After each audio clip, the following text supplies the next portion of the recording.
As we teach for the fundraising school in the United States and even around the world, when it comes to special events, there are rumors, myths, legends. They're the ultimate solution. They never work. Something in between. And today we're going to take a comprehensive look at special event fundraising. Hi, I'm Bill Stanczykiewicz. This is the first day from the fundraising school, and I'm joined today by Julianne Read. She is the founder of E&E Fundraising and Events, headquartered in the state of Washington. I had a wonderful opportunity to learn from Julianne at AFP Icon in 2026 in San Diego. And Julianne, thanks for bringing your expertise to us here on the Fundraising Schools podcast. Wonderful. Thanks so much for having me. It was great to meet you in San Diego.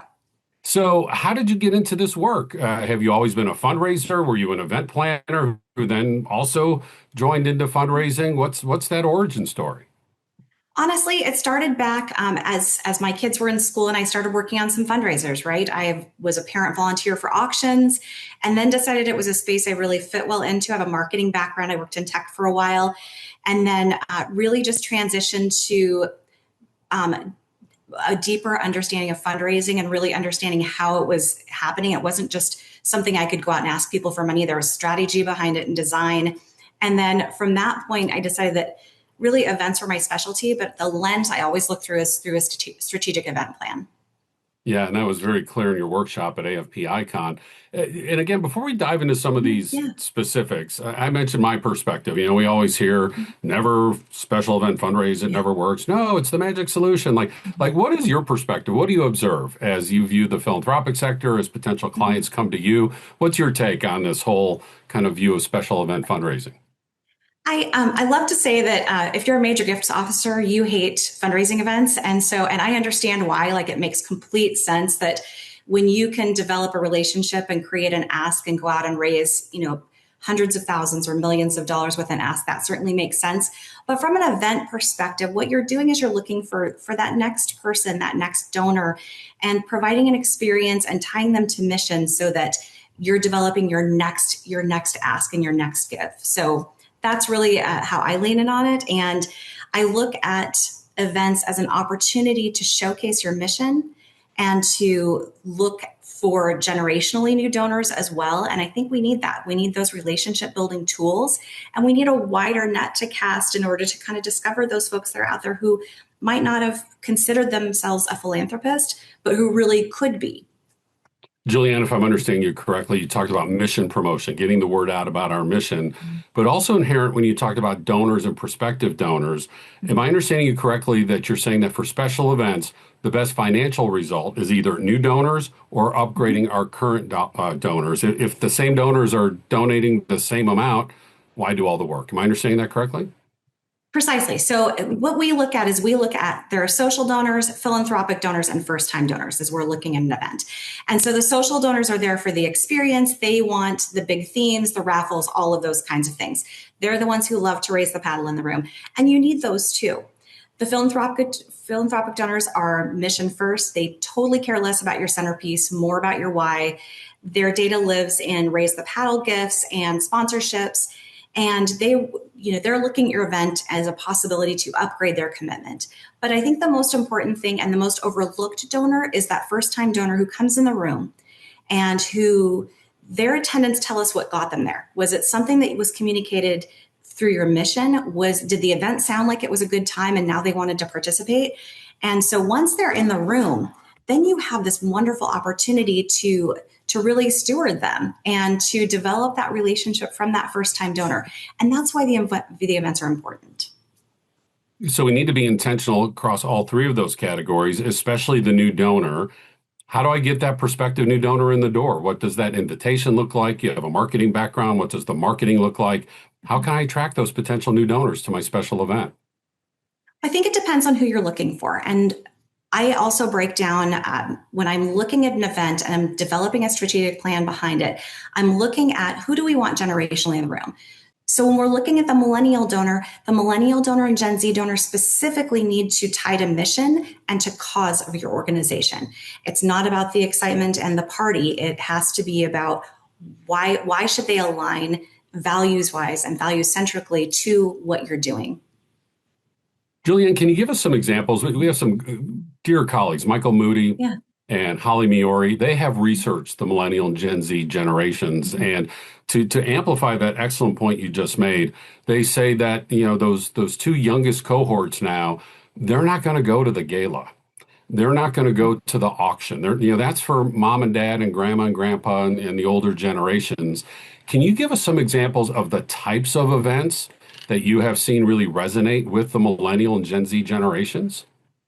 Absolutely. So with millennials and Gen Zs, remember that they have grown up with GoFundMe. They have grown up with a philanthropic mindset. And so what they're looking for is an experience. And one of the things that we are introducing in our market is to do kind of a fun long table dinner in an outdoor space that is a gentle nod to mission, but also a super fun program. So we bring in buskers or different performers. And so they're coming for this outdoor dinner. And we also bring in usually a great chef who will come up and talk about the food that they're experiencing. And then what we've started to do, and especially with our health and human services clients, is to say, we've prepared this food with the food bank in mind, for example, that one of your neighbors who might have food insecurity would be able to prepare themselves at home also. So that's the type of mission-based activity I'm talking about. It needs to be fun. It needs to feel vibey, right? That's what everyone's saying right now is the vibe. And so we bring in a chef, we have great musicians, and then we talk about costs. We say, the chef has prepared this meal. It's based out of food that you can gain from this food bank.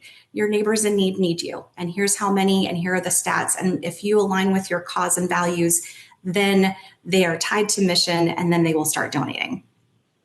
Julianne, I love what you had to say about, having that fun, the vibe, the experience for the millennials and Gen Z. My first peek behind that door was our one of our children's wedding as an adult. She had a fun chair in front of neon lights, and that's where they took their photos. And, when Carmen and I, on our wedding day, it was stand formal, have the photographer, very official. And for them, it was like, hey, let's take some fun, crazy photos. And they're not even sitting up straight. They're laying across. They're making, hand motions, all the things. And, we see that millennials and Gen Z want to have that fun and want to have that vibe. And to really experience that. And with my example about photos, it's also my understanding from my colleagues, Michael Moody and Holly Miori, that things like photos and videos are important, right? It isn't just the photographer walking around, but they want to record and photo and share this on their social. Do you incorporate that into your events as you bring in those new generations? We definitely do. And we like to bring in elements that they can really enjoy as well. So a 360 photo booth is really popular right now from an event standpoint. People love those. They grab that content, they post it on their socials. There's some debate on whether a hashtag is a good thing or a bad thing anymore, but as long as people are talking about the event and tagging the nonprofit, that's what we find is important. So we really encourage people to do that. And then we also make sure that we grab that photo content and we create drip campaigns following an event. And because we want the event to live, you've spent thousands and thousands of dollars on it. You've brought the right people into the room. You've had a great time. And then all of a sudden it's just over. And if we want people to continue to give and we want people to continue to come back to the events, we have to continue to share how important they are. We're in this attention economy, right? So the more we can, extend the life of that event through video, newsletters, through different social posts, the better it is for the organization as a whole. And we know from our school's research that millennials and Gen Z, they want to post their philanthropy online. They want to encourage their friends. Those generations especially are great at the peer-to-peer fundraising. We'll give them some photos, give them some videos, give them some, suggested copy to adjust and cut and paste onto their social. They want their friends to know that they're doing it. They want their friends to join them. So just one of the takeaways here. Julianne, if I can take a step back, like what needs to be true about my organization? I'm sitting around doing my fundraising planning for the next year or two. My board's fundraising committee is thinking like, maybe we should do an event. Like, what are some of those fundamentals that need to be in place, regardless of what the event or events are going to be, for me to have a chance at success? I think the fundamentals that are really critical to have in place is to develop your strategic plan. It is very important to not just decide you're going to have a party and invite people to it. People approach me all the time. They're like, well, you plan parties. And I'm like, well, actually, I create experiences that are strategically designed to bring people into your mission. And so that's really what we do. And so in terms of what's important to when I look at an event is I go to the organization, I said, give me all of the data of your past events. let's look and see what your donors are telling you when they walk into the room. And they're voting based on how they're interacting with the event, whether they're making a gift to raise the pedal, or if they're participating in something that's more social. Whatever that might be is all data. And so we take a look at that first and we say, okay, now that we have a set of data, we know that you have kind of a profile or a persona of a donor who has attended an event before, what worked for them and what didn't. And so things like games might be fun for them. We recently launched doing a Name That Tune game for a group of donors, and it was a cross-generational game, but it was super fun to have these donors like shouting back and forth across the room to different Bon Jovi songs. And we knew that it would resonate because it was going to be fun, and we had a photographer and a videographer catching all of that as well. So it was like being in this hyped moment. But looking at that data first to build out your strategic plan is the most critical step. And then when you start with that, and then you have your event, then we do that post-event communication where you're continually reminding people of that great event that you just hosted.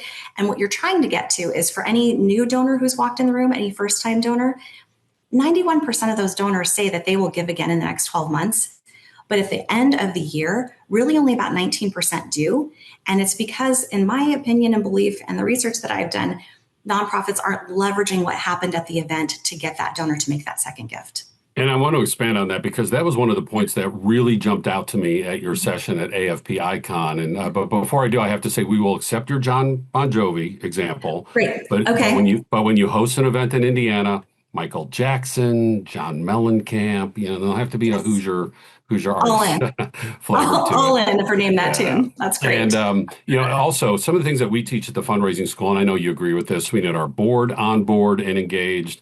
You don't need to do this alone as staff. You can involve a committee, and also amplifying some of Julianne's responses there. Know why you are doing this, right? Is it money, a certain amount of fundraising return? Is it exposure? Do we want the mayor, the civic leaders to be there? How much media do we want? And then afterwards, do that post-event follow-up. And Julianne, let's get to that point then that you just raised. I really resonated with that point you spent on in your workshop, that we look at how much was raised at the event.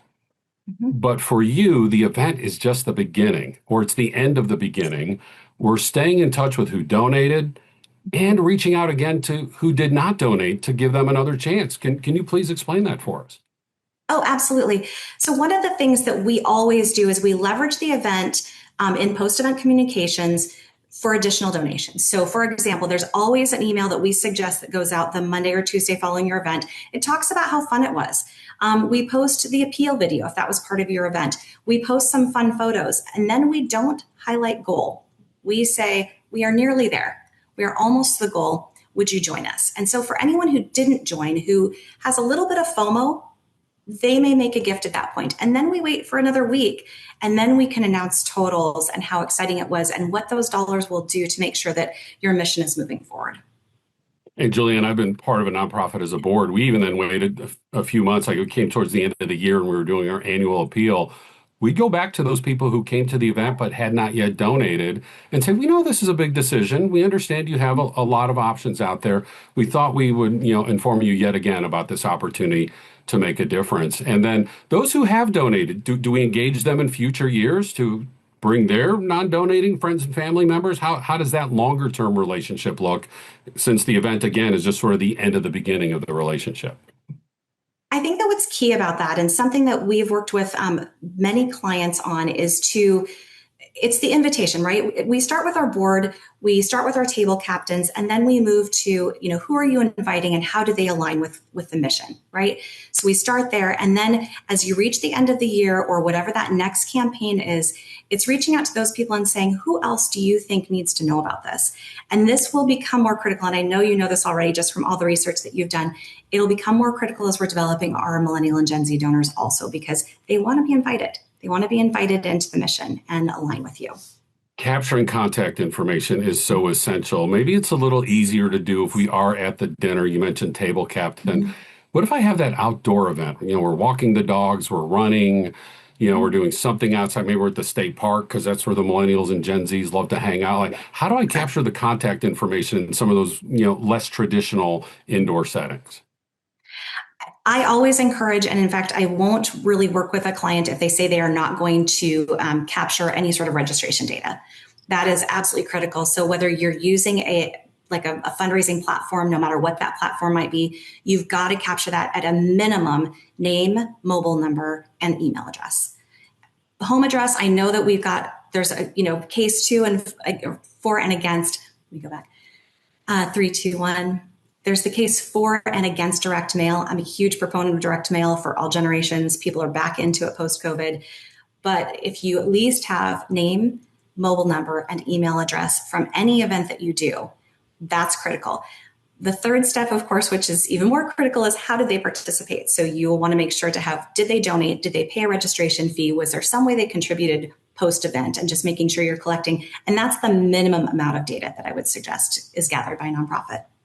And we echo your point about direct mail. Direct mail works. And in fact, Rick Dunham's research for Giving Institute shows the generation most accepting of direct mail, wait for it, the millennials, because they've grown up looking at screens their whole life. So all the generations. They love the mailbox. Absolutely. Totally. They love the mailbox. So as we wrap up here, Julianne, I'm going to throw this out there. I heard you talk about not special event fundraising, but special experience fundraising. How about you and I go on a coffee mug together and trademark that? It sounds to me like you're saying special experience fundraising is what this is all about. It is. It's always about developing the relationship. And it doesn't matter at what level you're doing that. If it's a group setting, that's the special event relationship, right? Or if you're an MGO and you're reaching out individually, it's about the relationship building. And by having a fun event, by having something that is fantastic that people enjoy being at, they build community within. And like you said, it's not being on their screens, it's being present physically with other people, and creating a relationship and creating a community within your nonprofit to, again, advance the mission.